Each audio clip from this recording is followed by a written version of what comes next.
Unmute yourself. I am unmuted.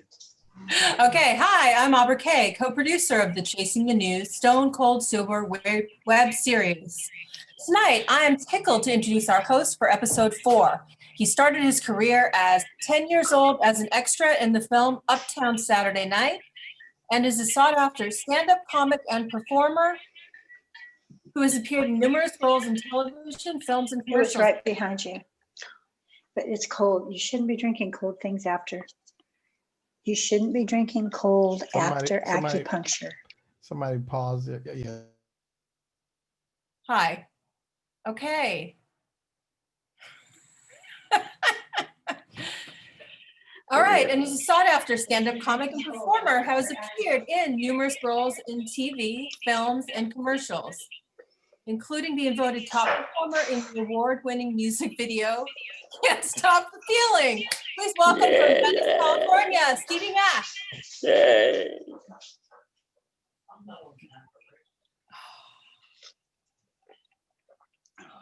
Oh, Stevie's muted now. Stevie, you're muted. This goes as like all the Zoom meetings have gone in my life so far. Yeah. Yes. I just unmuted myself.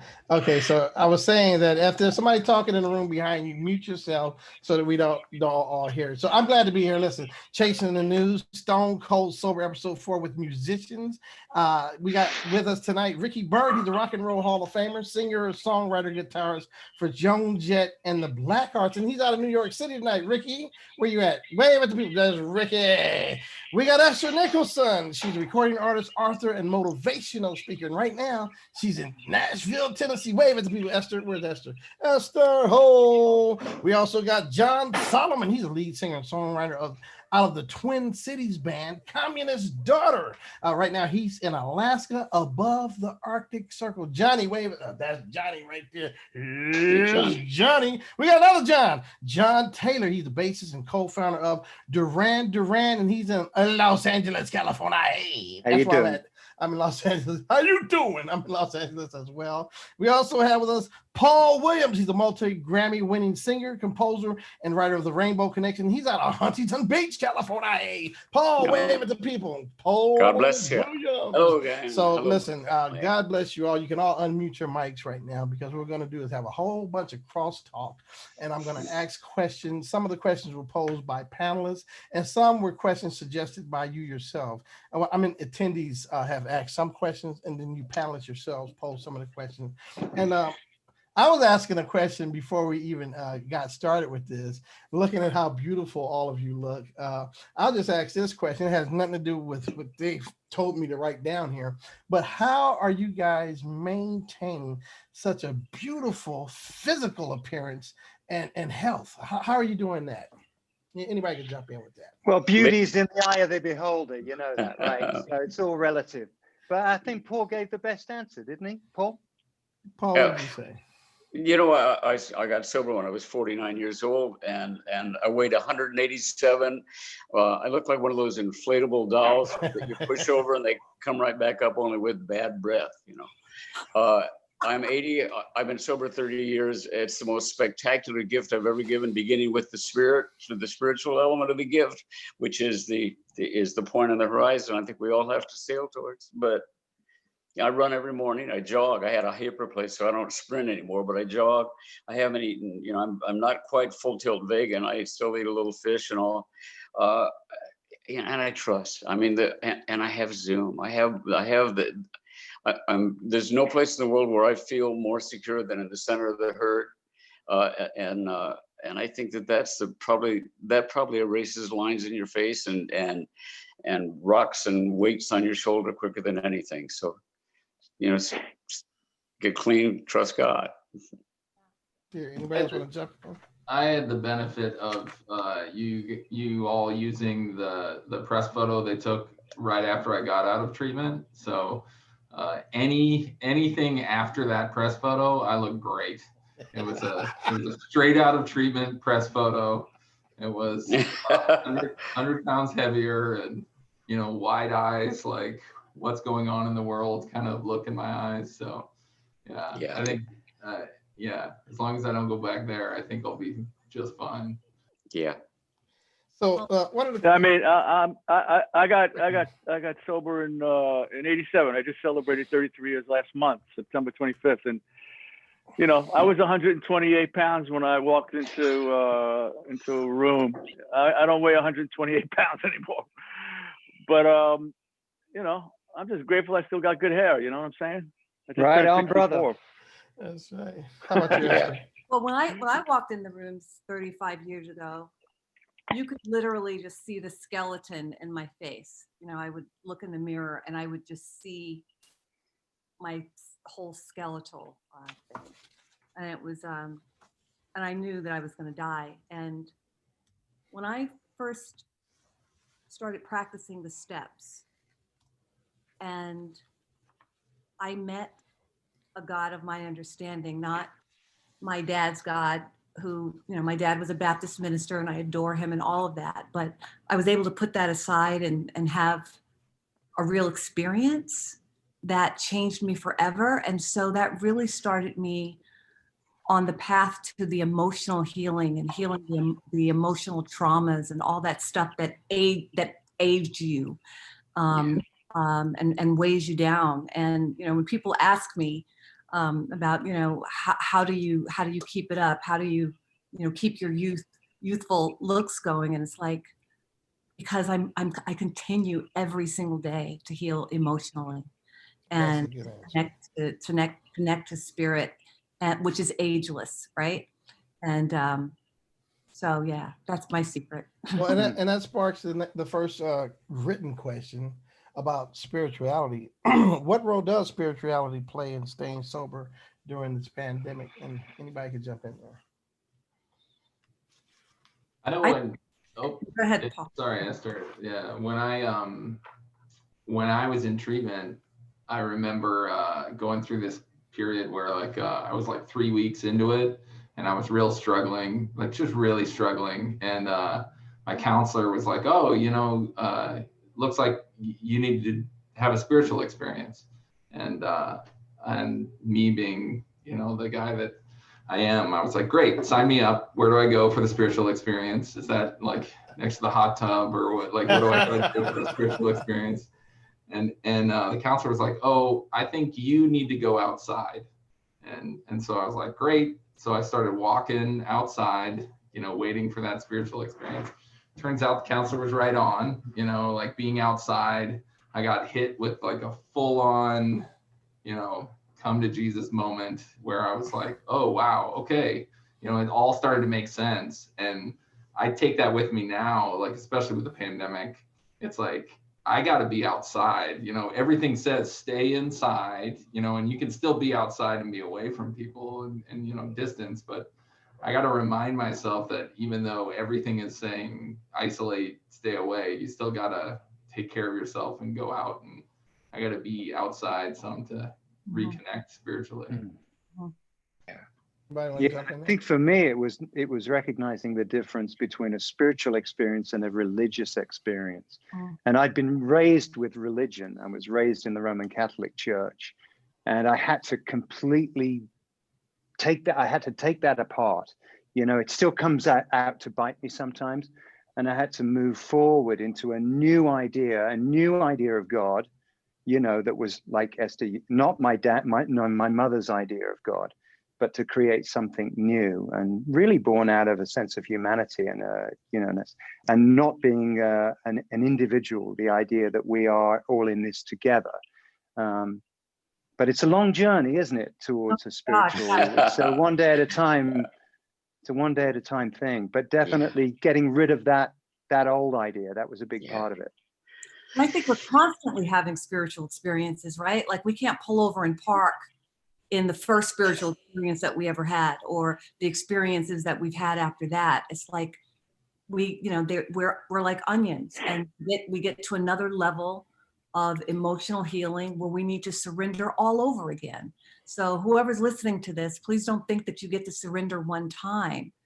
You surrender moment by moment, every single day, right? Yeah. And I think that spirituality, not only in the times of COVID, but in every time, it's imperative, because, you know, we suffer that the addiction has its foundation in spiritual malady. So when we heal spiritually, or we reconnect spiritually, we realign spiritually, because we've never been spiritually broken. But when we realign to it, when we are realigned spiritually, we start to heal emotionally. And being in emotional balance to the best of our ability right now is so important. Yeah. You know, I think to me that. Oh, go ahead, Ricky. Go ahead, Paul. You go ahead. Again, come on. So to me, like, you know, I understand that I have a daily reprieve from the way I'm wired. I have alcoholism in my family. My dad died from it. His father died from it. You know, my dad's brother's got like 40 years in recovery, you know. So every morning I got to recommit to this thing, you know, and spirituality to me is reaching out to help somebody else. See, that's how I better myself. And, you know, I've been asked a lot about this. How have I been getting through the pandemic, you know, being in recovery? And I mean, to me, it's a simple answer. Like, I was given a toolbox empty when I first walked into recovery. And then over the years, I filled it up with these things, you know, so like when all of a sudden this thing happened, I just keep reaching into this, not every day, and I pay for it when I don't. And it's about, somebody calls me, I answer the phone, I help them through their day. You know, I do my little daily prayer, which is really simple. Just redirect my thinking and make me a better man today. You know, I read a little from the books. I go on a Zoom meeting that I've been going on since March. And I try to be kind to people. You know, my family is scared. I have a 19-year-old daughter. I'm trying to keep her, like, you know, in that balance between being able to see her friends and knowing that you got to be safe because, you know, we're old. And, you know, I was given these gifts, and I just keep, if I don't do those things, my day is not as good, you know? So yeah, I don't know. That's what's spiritual to me, is just helping somebody else. And, you know, I think it's where we plug in. I mean, that's the feeling that I experienced walking out of, if, you know, you go on a 12-step call, you talk to somebody that's struggling, or they call you and they honor you with the truth. They're the worst moment of their life. They've been lying about not drinking for years, whatever. And they finally sit down in front of you and they say, you know what, I can't do this anymore. I mean, I can't do it anymore. I'm dying and I need help. When somebody, you know, I mean, that's basically our open sesame. That's what gets us here. We stop lying. We stop hiding, you know, from the truth. And I did it in a blackout. I called a doctor, you know, in a blackout, you know, and found out that there were a bunch of alcoholics in Oklahoma City that were praying for me. And a week later, I called a doctor in a blackout. So you know, that touch of God and that connectedness of, you know, in this case for me, it's sitting here looking at 5 people that can save my life. I mean, it's so empowering. And, you know, you walk out of you go on a 12-step call and you walk out of it just like, I mean, you say, how do I feel so young at 80? Walk out of a 12-step call and it's like, we were great. We would have always saved that life. We were fantastic. And the ego is involved in everything because we're doing something where, for me, I'm useful, more useful than I connect to that in a way that, you know, I mean, I connected to people for so many years, for 49 years through my music. But that left me by myself with my drugs and alcohol. But I connect in a totally different way now. The only thing that is different that I have to say is a lot of people come into the rooms and they back away from the word God. They go, "Oh, wait a minute," because they were like you, Esther. They had may have had the father that was going, you know, you're all gonna die in hell. Yeah. But for me, it's in the big book, you know, it says a God of our understanding. I have no idea I have no real understanding. It's the elegance of kindness that is poured upon me by a power greater than myself. I don't understand electricity, but I use it. I throw a switch and it lights up my life, you know. That's the whole deal with God. I sponsor a guy in Denver named Wes, and he says, you know, just you got to remember that God is only one thought away. And I went, hello, God is only one thought away. Bang. You know, in early sobriety, I think a lot of us probably were turned on to Emmett Fox. And Emmett Fox talks about Golden Key in a situation. And the indigenous people say if two sled dogs are fighting and you picture God where the dogs are fighting, they'll stop fighting. Mhm. And I think that we have that capacity. If we are conscious of God, we have a capacity to stop carrying the rock, relax, and go, this is all a gift, all a gift. You know, you mentioned Emmett Fox, actually, and I reconnected with him just yesterday because a friend gave me a book of his One Day at a Time, The Emmett Fox Way. It's fabulous. And, you know, I got turned on to him in early sobriety. And again, back to my Catholic upbringing, where, you know, where we would do geography, we would do mathematics, and, you know, everything seemed logical. And then we do religious instruction, and they'd say, well, you know, Jesus fed 5,000 people, you know, with 1 loaf and 2 fish, and then he changed the water into wine at Cana and all this. And I'd be thinking, wait a minute, well, hang on a second, what, you know, what is that? And years and years of religious, Catholic religious education, and it took Emmett Fox in sobriety to say, in the Bible, when food or drink is mentioned, it is a metaphor for spiritual enlightenment. I was like, oh, you mean the 5,000 people on the mount? He just talked to them and he fed them. He nourished them spiritually. Amen. Oh, how come nobody mentioned that to me when I was 7? You know, I would have saved all that confusion. Yeah. You know, years of confusion. I always thought it was fantastic. a whale. He fed him from a whale. That's a fish, ain't it? Wait a minute. Hey, here's Well, another meet question. again. Here's another question for you guys. How do we cope in a virtual world instead of attending meetings? How do you do that in a virtual world instead of attending live meetings?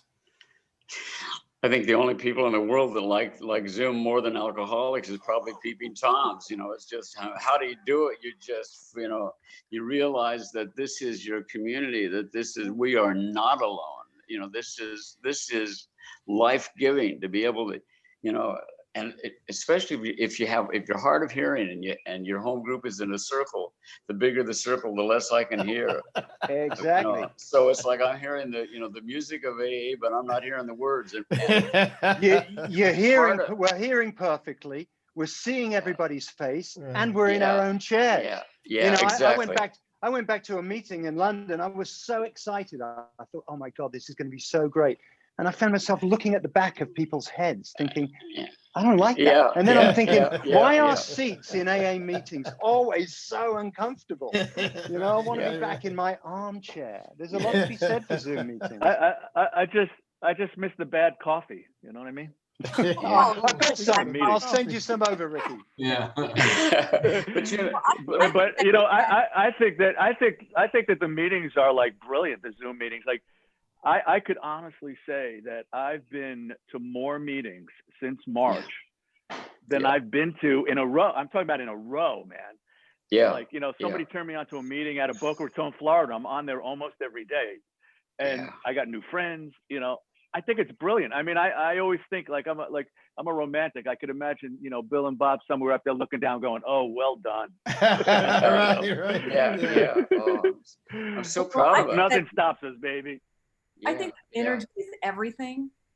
That energy is everything. So that even though we're doing meetings virtually right now, that you bring the same humility, the same intention, and the same willingness to this, because what you get is what you're bringing, whether you're doing it in person or whether you're doing it virtually. And I have deep compassion for newcomers right now who need that physical connection. I understand it, but I also want to share with you that that's not all of who you are. And this is what we have right now. So bring your same determination and willingness and humility and presence to the virtual meetings as you do to the live meetings. And this too shall pass, right? I've mentioned it. I probably use this phrase more than I should, but that, you know, like us perfectionist alcoholic addicts, it's don't let perfect get in the way of good. And, you know, and that thing where it's like, you know, if suddenly we're on Zoom and you know, it's like, it's still something, we're still actually able to connect. And I think once we get over ourselves, it actually turns out to be okay.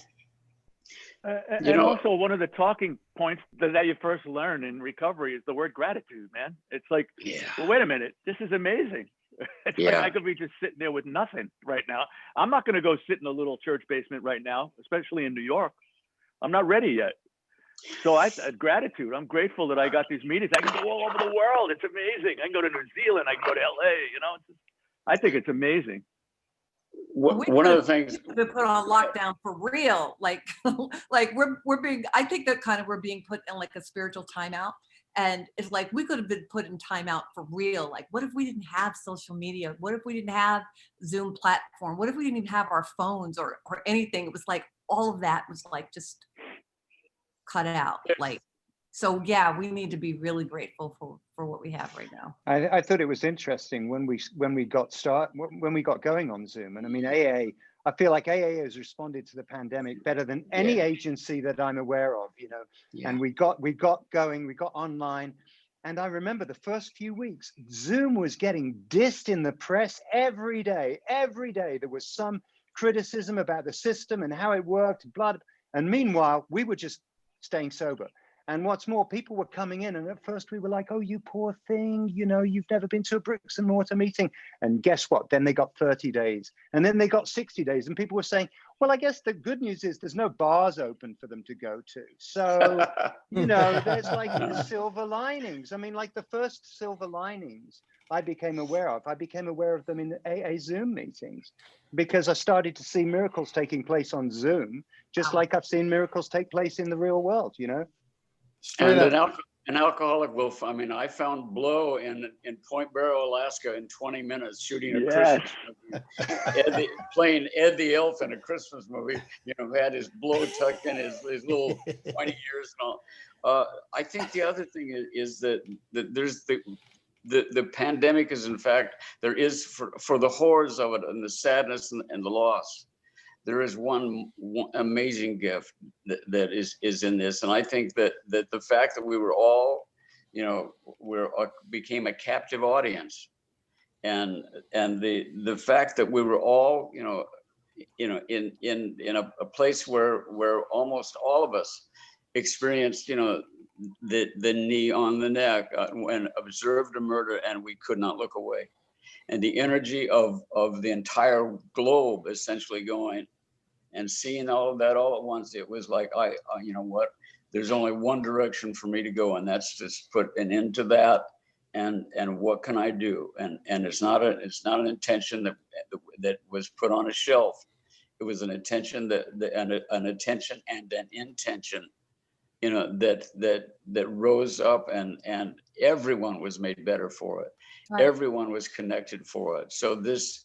You know, there's a woman I know that works for me in my career, and she wrote a beautiful letter and talked about the fact that we ignored the ice caps melting, we ignored all this stuff that was happening, but you can't ignore this little virus. This little virus spoke to us and said, "Stop," you know, and you know that it's to me it's stunning that this horror that we've lived through has in fact connected us in a way that we actually, you know, we can't physically be together right now, but our connectedness and our willingness to walk the streets, you know, with masks on, and point out that we will not tolerate that kind of inhumanity demand anymore. That's talk about something to be grateful for. I have to say, I'm also grateful though. And, you know, for people that are watching this that have never been to an AA meeting, one of our rules is we have no opinion on outside issues, which means that in the 60 minutes that we're in the meeting, nobody gets to talk about the government. Nobody gets to talk about outside issues. Nobody gets to talk about what they saw on CNN this morning. And for me, that's really important to have that pause in the day where 60 minutes, we just talk about, hey, man, how are you doing? How are you doing? How's your, you know, how are you feeling? You got another day sober? Great. It's all about, you know, solution based, you know, it's solution. It's not, oh my God, can you believe what they just said this morning? We get to take a break from that. Absolutely. And I think that's been really important for us. I've watched people just lose their minds. Well, because they've not had the pause The, We've the got amazing, to have once a day. the you know, gift that's is six- the gift is in the book. It's I mean, it's think about how amazing these words are. Neither opposes nor endorses. We have no opinion on outside issue, and neither oppose nor endorse. I have had opinions on everything, and, Yeah. and spent 49 years of my life going, yeah, are you really? Well, wait a minute, let me tell you how you should do it. Having Yeah. no idea how anybody should do it, especially me. Let me jump in here with. I think that there's a difference between not doing a spiritual bypass, right? And not having any opinions on outside issues versus being the grouch and the brainstorm, right? It's like we're spiritual beings having this human experience. Of course, we're going to have opinions. And I think that when newcomers hear that from a place of misunderstanding what that means, then it's like they shut down and they feel like they don't have a right to have any feelings about what's happening in their world, you know? And of course, you know, it's important to go within spiritually and to surrender so that your perception of the outside world is on higher ground. But I think that we really need to know the difference between, you know, being the grouch or the brainstormer is not for us versus, yeah, having an opinion and having the tools like the fourth step or whatever to work it out, to come to the solution that is already within you. Well, that's one of the traditions, and it's good you brought that up. When John Taylor just said that it really benefits him to go to a meeting and not hear opinions on outside issues. I had to reinstate it at one of my meetings because people had started bringing up stuff, especially during the election. It's like, hold on, we have traditions. I hadn't been reading the traditions, so I said we got to read the 12 traditions because the traditions state what we should be doing, and it's been working for this long. Here, let's ask some questions from the people who are looking at you. You're the panelists, and these are the visitors. And one of the questions is that we got is, how do you provide service to others, especially during this pandemic? Anybody jump in there? Ricky, what do you think about that? Well, I'm not anonymous. I'm anonymous. I'm not anonymous with my recovery. I'm anonymous with my means. So if anybody wants to ask me how I'm doing it, I could talk in private, but I am not anonymous about that. I'm in recovery. I never have been. I put out recovery rock and roll records, you know, like I'm trying to spread the message that way. And I would literally go on my social media page, and everybody knows me at this point, everybody knows what my deal is. And I just say, if anybody's in need of a chat, PM me, you know, strangers, you know, old fans, whatever the hell it is, you know, and we'll just have a little, you know, recovery chat, because I've grown to, or people that know that I'm in recovery have come to my pages and stuff like that. And also in these meetings that we're talking about, the Zoom meetings, I mean, I have like 4 or 5 new friends out of all over the country that I wouldn't have had if this wasn't for these Zoom meetings. And we speak every day. And it's not only about recovery. We talk about sports, we talk, you know, but I have these new friends I wouldn't have. And I have a couple of newcomers that, you know, I talk to, you know, every day or every other day whenever they call me. I think it's, I just put myself out there, you know, I love seeing people get it, you know? So like, you know, I love to put it out there. I'm doing the deal. You want to do the deal? Message me. I'll show you where the deal is. You know what I mean? That's what I try to do, you know, and it makes, and that in turn has helped me get through this thing. Dude, in March here in New York, you know, because we got hit first because of all the traffic comes through the airports to New York and New Jersey. You can't believe what it was like here the first couple of months. In my neighborhood, everywhere, sirens, this and that. I mean, it was frightening, man. It was surreal. But luckily, I had you guys, you know, like I would talk to somebody in LA or something like that. It's like, yeah, well, how you feeling? You feeling okay? You feeling okay? You know, and praying and reading and talking and helping somebody else. And I swear to you, man, it got me. And I'm not saying I wasn't scared, because I'd wake up in a cold sweat, and then I would do some stuff in the toolbox that I'm talking about, you know. And then for some reason, I would I'd get balanced a little bit, and then I would try to help somebody else, you know. Love it. I don't know. It's not that difficult. Yeah. I have many ways. It's pretty like straight up. I have many ways on being sober during this pandemic. I'll just give you one example. My mother lives around the corner. She's 80, and I do her shopping for her. And so that's one way. Anybody else? How do you provide service to others, especially during the pandemic? Anybody jump in there? Well, I'm one of the guys that I took my show on the road, in the sense that, like, the last tour that I was on, I was secretly going to grad school to get my addiction graduate degree in, like, addiction counseling, and so I got off tour and then was like, hey, everybody, guess what? I'm gonna go do this other thing for a little bit. So I moved up to Alaska to do this, and I feel like somehow, you know, higher power stuff, where it's like all my friends were musicians. I'm like, yeah, I feel, you know, terrified for them right now, because, you know, everything's shut down, and here I am, though, getting to do kind of live that life. So I'm doing addiction counseling and mental health counseling up here.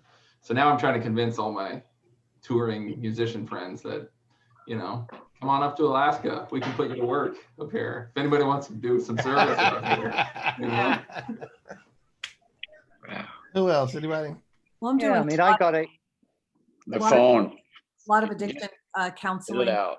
and speaking on Zoom a lot about these principles and surrender. And, you know, I had to go to the doctor's office in the hospital the other day, and I got on the elevator, and there was a woman in there, and I always say, hey, how you doing? Because I like to connect with, because we need to connect. And she was crying. And I asked her if she was okay, and she said yes, but of course she was crying, so that really meant she wasn't doing okay. And I remember just closing my eyes and going within and feeling the presence and just surrounding her with that love. And so it wasn't a 12-step call in the traditional sense, but it was a 12-step call. And so in the 12th step, when it says, having had a spiritual awakening, we carry this message to other alcoholics. I believe that we carry this message to anyone in need.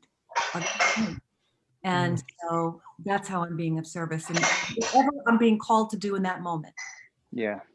You know, I feel it. I mean, I would say, you know, what I was going to say was that, you know, like a month or so, I think maybe the beginning of April, we started a men's meeting. I think it was like 5 of us, you know, once a week talking, and you know, it's grown as it does, and now it's 20 guys, 3 times a week, right? And you know, the thing about AA, and you know, I agree with you, Esther. I mean, it's not just about helping people that want to be sober; it's about helping everybody. But we have this language that cuts to the chase with people that are in the program, and I find it very easy.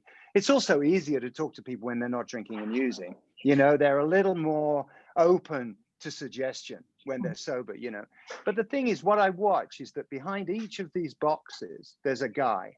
And behind each of those guys, behind him, there is a partner, there is a child or 2 or 3, there are 2 parents, and there's a village behind each of these guys. And we are working together to keep each other sane and sober. And, you know, I was like, you know, like some of you guys, I was like all about millions, big, you know, and I've learned in AA that it's like one-on-one. And, you know, one person getting a year sober, that his wife didn't kick him out, that now he's with his kids, and the kids recognize him now. You know, it's so valuable. It's so valuable. It's the opposite to what you see on CNN.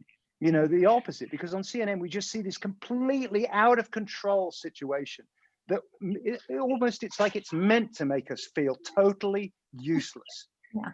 What can I do as an individual, given this situation?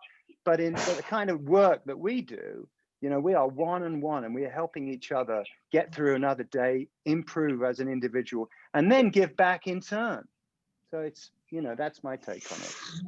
Well, that's a good answer from all of you. Paul, you had a question? You want to? Yeah, I was just going to say, mention something to Esther. Everybody kind of. It's interesting that 12-step, as originally written, you know, by Bill, was having had a spiritual awakening as a result of these steps. We carried this message to everyone, to others, especially alcoholics, and practice these principles in all our affairs. And the 100 alcoholics at the time went, no, this is for us. Right. Mine. This is Right. mine. This is not for you. This is mine. But it's interesting. There's the fact is, yeah, I get up in the morning. My two prayers are "Surprise me, God," which implies this is complete, surrender. Here are the reins to my day and my life, and we do it a day at a time. So, and my second one is "Lead me where you need me."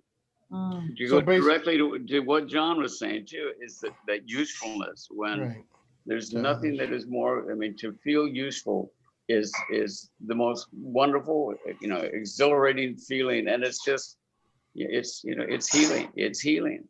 And it begins at the very beginning of the process for all of us. We can do it if you got a week, you can bring a cup of coffee to somebody else.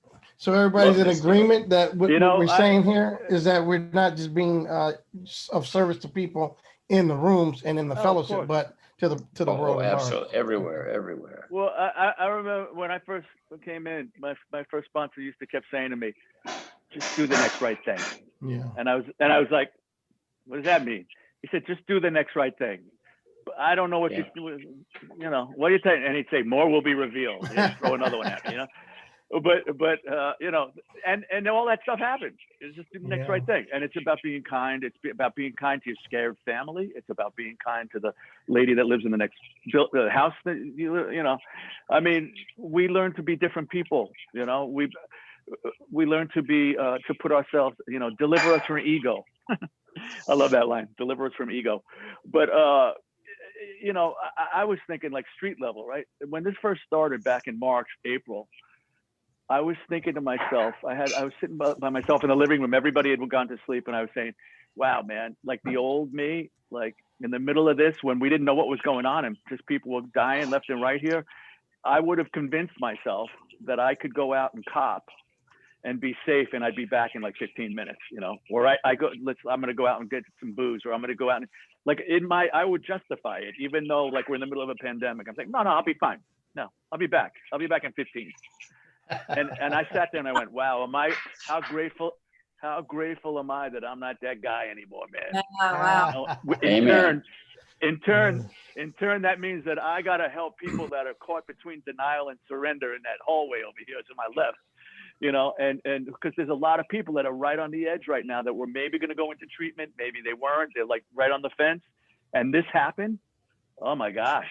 So it's my responsibility to kind of like reach out when I hear from them, it's up to me to kind of have a little sit down, as they say in New York. Straight up. Here's some questions from the people in the chat room here. Benny Sanchez wants to know, have any of you ever found that creating your art triggers old patterns that make you want to use? I had a situation where my first album that like people really connected with was all about using. So then I had to spend the next 5 years going out singing about using, which, but actually, that gave me time, I think, to make peace with a lot of it. Now, luckily I'm far enough away from it that I'm writing songs about puppies and sleeping, but it's sleeping puppies sound like they're about using, it's sleeping puppies. Yeah, exactly. Anybody else? Yeah, your art. I hear a lot of people. I think it's one of the great sort of, what do you call it, like myths, that we do our best work when we're under the influence, Right. I came up at the end of the 70s and I'd heard it through the grapevine that a cocaine habit was a really cool thing to have, and I thought, that's going to be me, and what I found was cocaine didn't like to work. Cocaine didn't like to lay around in a hotel suite or, and as soon as somebody said, no, we got to go and work, it didn't, so there was a lot of justification went on. There's just so much more work gets done, I think, when the drugs and alcohol get put away, to be honest with you. Cocaine was fabulous for like five minutes max. Yeah. It was like that first 5 minutes. the intellectualizing of our Yeah. art form. All it takes is a little bit of blow, and all of a sudden I'm writing things that are just impressing the hell out of me. Out of you. Out of me, exactly. And you know, and these brilliant songs are somewhere in a drawer somewhere, and every now and then I find one and I go, oh my God. And I think that the way, first of all, with sobriety, you have clear vision. You know, and these, I'm sometimes I don't even want to put my name, or well, I always put my name on it. But you sit there and something will pour out of you, and you go, you know, whose name do I? Because it's just a gift, a total gift, and all. And the other thing that I think is happening is that for me, I my life writing codependent anthems. I write ouch mommy songs, you know, pick me up and love me, I'm nothing without you, come back, you know. And you know, they're not the healthiest songs in the world, but it was what I was feeling. I was lonely or whatever and all, and people relate to what we're at, what's kind of, you know, look at John, the stuff that comes out of the center of your chest, people are going to relate to, you know, because we feel this stuff. And it's just, you know, I've been writing with Portugal the Man, and have learned more from writing outside the lines with these guys than with with anybody. It's just, you just throw it out there as long as it's real and what you're feeling. It's just, you know, I love where we are right now musically, because you know, it's not that we're saying goodbye to craft, but God, you can just follow your heart. You know, I think following our heart is and the blow just covered it up. The blow took me that short trip, you know, straight up into my head. I remember at the beginning when I first started this journey, man, like I couldn't listen to Sympathy for the Devil for a while, you know, like there were songs that I listened to that made me want to go out, you know. Yeah. But that's like a long time ago, man. You know, now it's just, to me, it's just show business, man. My thing is just, you know, the art that I create now is I'm in this thing where I write these songs. I mean, before this pandemic happened, I was going around the country doing recovery music groups at treatment facilities, and that's what I love to do, you know, just me and an acoustic and playing songs about addiction and recovery and hope. And so, you know, I can't even write songs. I can't even write songs like I used to write. I have no reference anymore about, you know, that life. I'll leave it for other people to write those. Well, that's a good thing. Here's a good question here. Jacqueline Toohey says, can the panelists discuss fear, anger, and have they experienced it during the pandemic? And what do they do to have freedom from fear? Good question. Absolutely. Fear, anxiety is such an insidious part of this disease.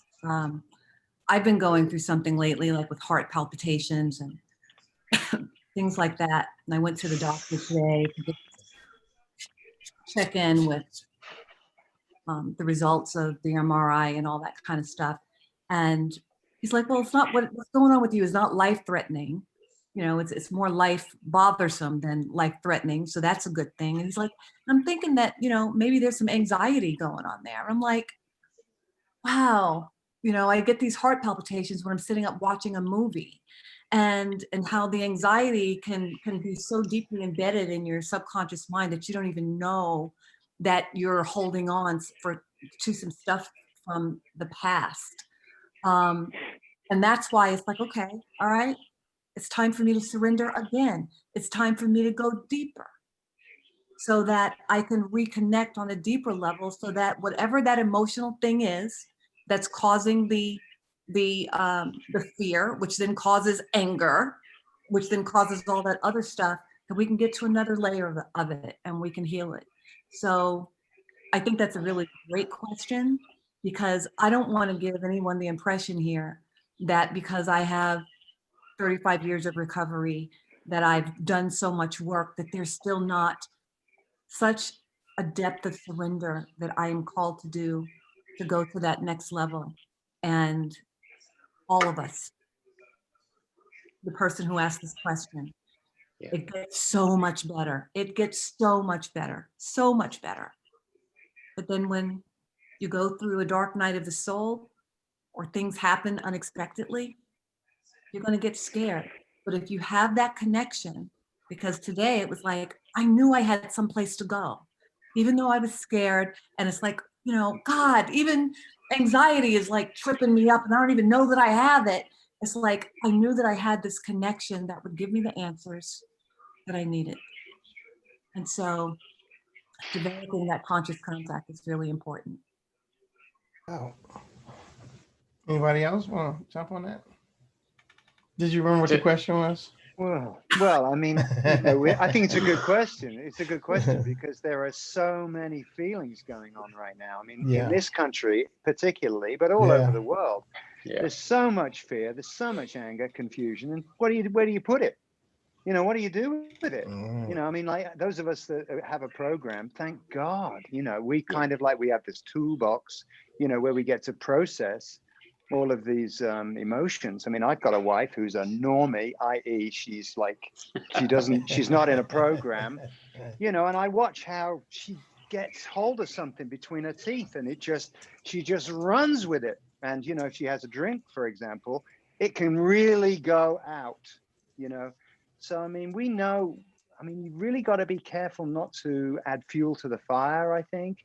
I mean, again, back to the point of like having a pause, being able to put a pause button on everything, you know, and even if you're not in a program or not interested in getting in a program, maybe meditation is a way for you, maybe 30 minutes, finding a meditation, you know, or like exercise, I think also is important too. You know, that's, people always seem to come back to that as a way of, you know, getting your body to sort of take information and sort of process it. You guys, Ricky? I think also, you know, I always say that like addiction and fear and anxiety thrives on isolation. And, you know, one of the biggest things about this recovery program is like not having to do it alone, right? So, you know, when I'm alone with a thought, man, it could be like this teeny little thing. And if I give myself enough time when I'm sitting by myself, you know, the sky is falling, right? So the key is, and the sky might be falling, but I don't have to go through that by myself. And that's why I'm constantly talking to other people that are in recovery, or even my kid, my 19-year-old who's pretty smart, you know, like isolation, baby, you know, what do they say? Your head's like a bad neighborhood. Don't go in there by yourself. Yeah. This is true. Have you guys started any new hobbies or restarted old hobbies since you've been sober? Bad golf. I want to know Esther's hobbies. Yeah. That Esther, they want to know your hobbies. Oh, well, I laid down this hobby because I moved to Nashville, and when I lived in LA, I used to hike all the time, Coldwater Canyon, Tree People, all that kind of stuff. I used to like hike a couple of times a week. And I moved here, and it was like, it would either be too cold or it would be too hot. And I always had an excuse to not, but that used to just feed my soul to just be out there in nature. And the last couple of months or so, I picked that back up, and it's like it was like coming home to a part of me that I had kind of laid aside for a while. And yeah, I'm really digging it. Anybody else? New hobbies? Old I hobbies? play really, really bad golf. It's like, you know, it's amazing. It's something that I have a talent for making everybody else feel good about their swing. You know, it's like, you know, but yeah. You go yelling 4 all day, huh? 4! I've started a new project, which is doing as much research on every Entenmann's product out there. You know, chocolate donuts, and I'm doing quite well, I might say. That's a good thing. Sounds really interesting. Did you guys have? You know, any, can I go back to an earlier subject, because I which wanna, one?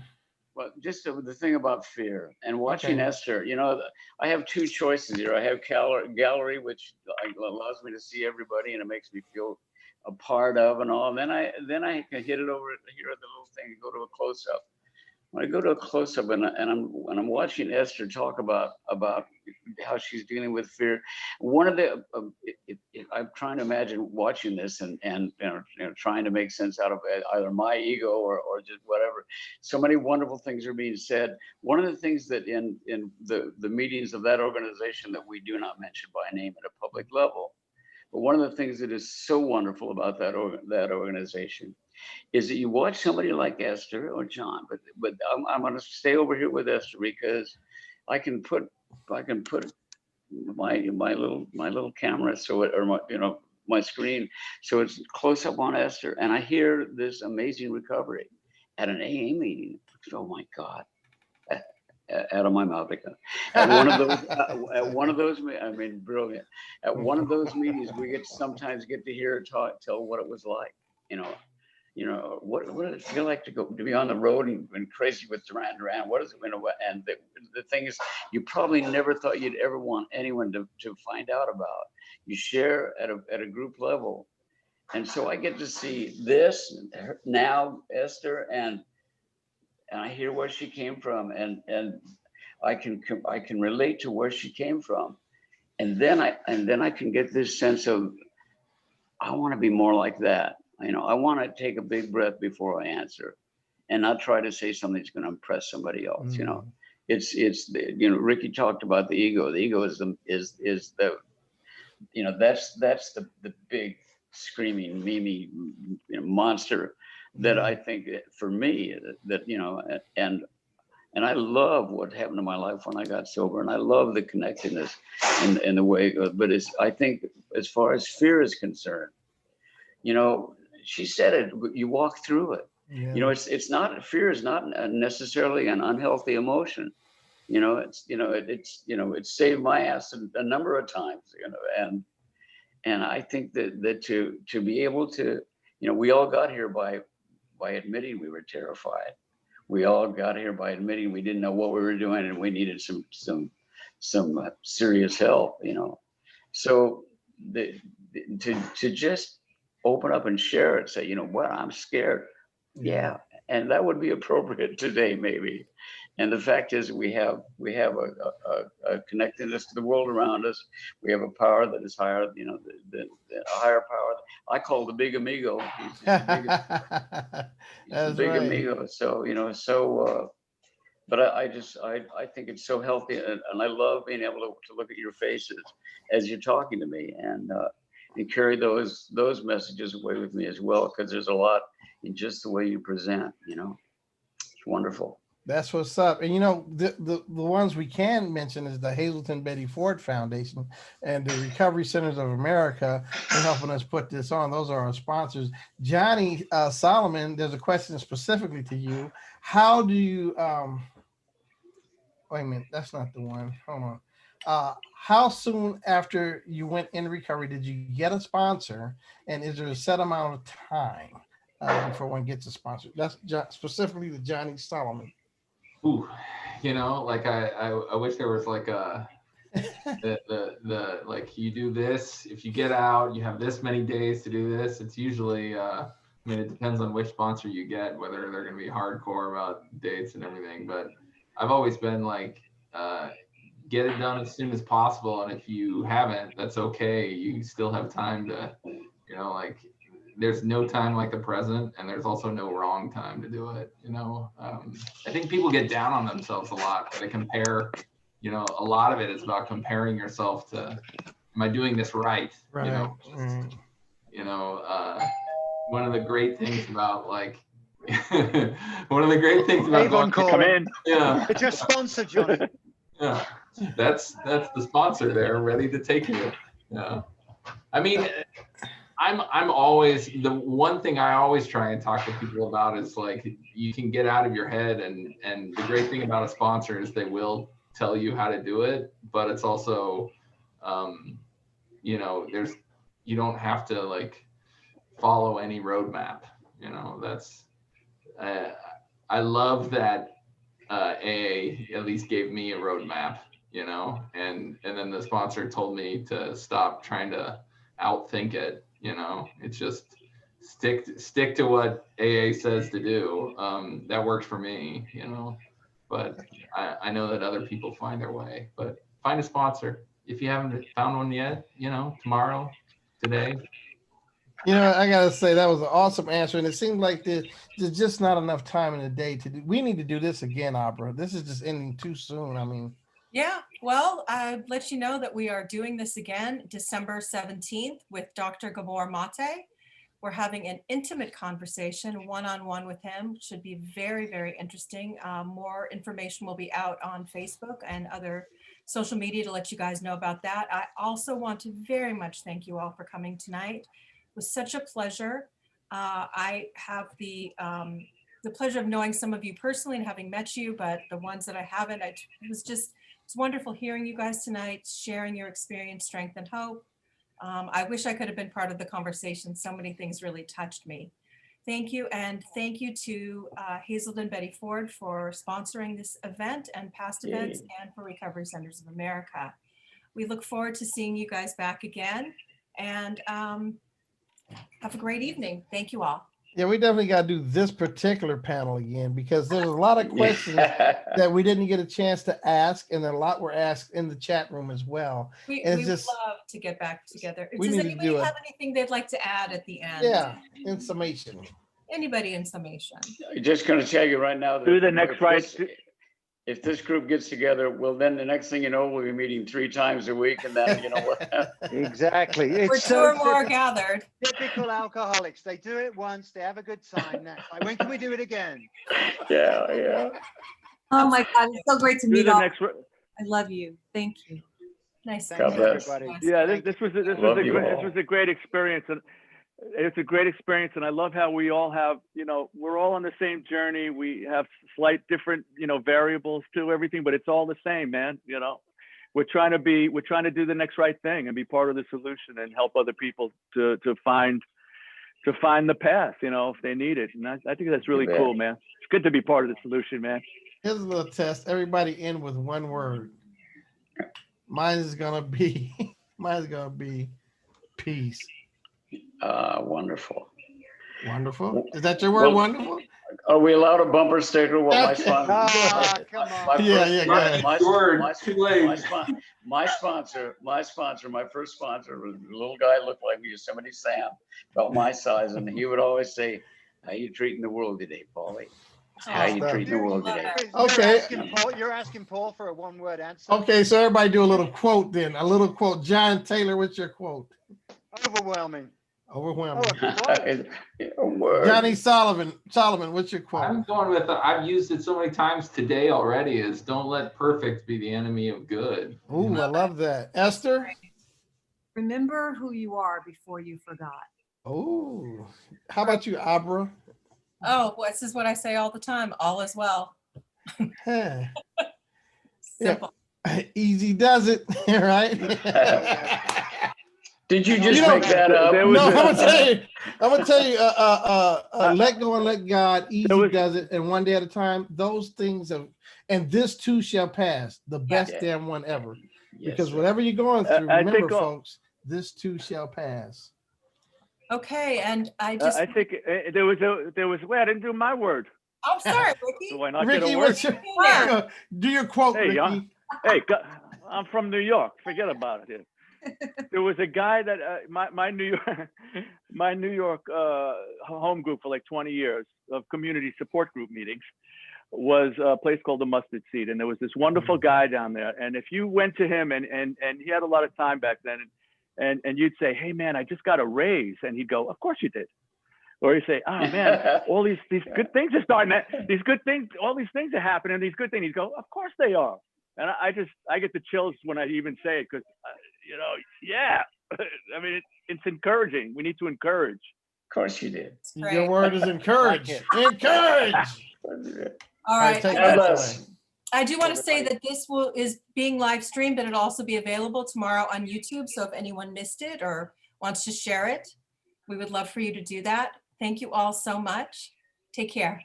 All right. God bless. Bye. Stay warm. Peace. Trudge in peace. Trudge in peace. Amen. Right.